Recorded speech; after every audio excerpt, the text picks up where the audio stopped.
उमर अब्दुल्ला जम्मू कश्मीर की सियासत के नए हुक्मरान। 10 साल बाद घाटी में विधानसभा चुनाव हुए तो आर्टिकल 370, पूर्ण राज्य का दर्जा और आतंकवाद जैसे कई मुद्दों को चुनाव के दौरान भुनाने की कोशिश की गई, लेकिन जम्मू कश्मीर में नेशनल कॉन्फ्रेंस और कांग्रेस के गठबंधन को आवाम ने जीत से नवाजा, जिसके बाद नेशनल कॉन्फ्रेंस के अध्यक्ष फारूक अब्दुल्ला ने ऐलान कर दिया कि उमर अब्दुल्ला जम्मू कश्मीर के नए सर्वेसर्वा होंगे। ऐसे में हर कोई जानना चाहता है कि जम्मू कश्मीर के होने वाले नए मुख्यमंत्री उमर अब्दुल्ला आखिर कौन हैं। उमर अब्दुल्ला नेशनल कॉन्फ्रेंस के उपाध्यक्ष हैं। वे नेशनल कॉन्फ्रेंस के अध्यक्ष फारूक अब्दुल्ला के बेटे हैं। उमर अब्दुल्ला अपने परिवार की तीसरी पीढ़ी के नेता हैं। उनके दादा और पिता दोनों ही जाने माने नेता और मुख्यमंत्री रह चुके हैं। नेशनल कॉन्फ्रेंस की स्थापना इनके दादा शेख अब्दुल्ला ने ही की थी। उमर अब्दुल्ला एक बार पहले भी जम्मू कश्मीर के सीएम रह चुके हैं। उमर 2009 से 2015 तक जम्मू कश्मीर के मुख्यमंत्री थे। अब वो दूसरी बार जम्मू कश्मीर के सीएम बनेंगे। उनके पिता फारूक अब्दुल्ला भी जम्मू कश्मीर के 3 बार सीएम रह चुके हैं।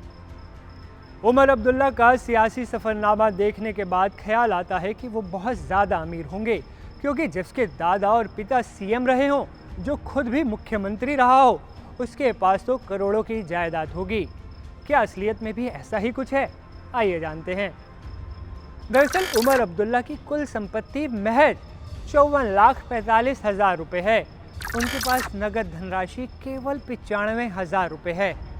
बाकी धन उन्होंने अलग अलग बैंकों में फिक्स डिपॉजिट के रूप में जमा कर रखा है। HDFC बैंक में उनके 19,16,000 रुपये जमा हैं।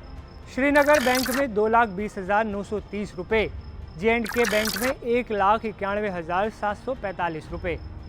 इसके अलावा उमर अब्दुल्ला के पास 30 लाख रुपए की कीमत के गहने भी हैं।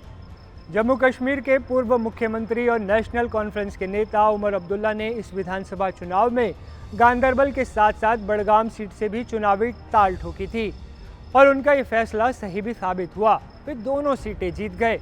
चुनाव जीतने के बाद उन्होंने घाटी की आवाम का शुक्रिया अदा किया। क्या कुछ कहा, सुनिए। जम्मू कश्मीर नेशनल कॉन्फ्रेंस को पिछले 5 साल से ख़त्म करने की मुकम्मल कोशिश की गई थी।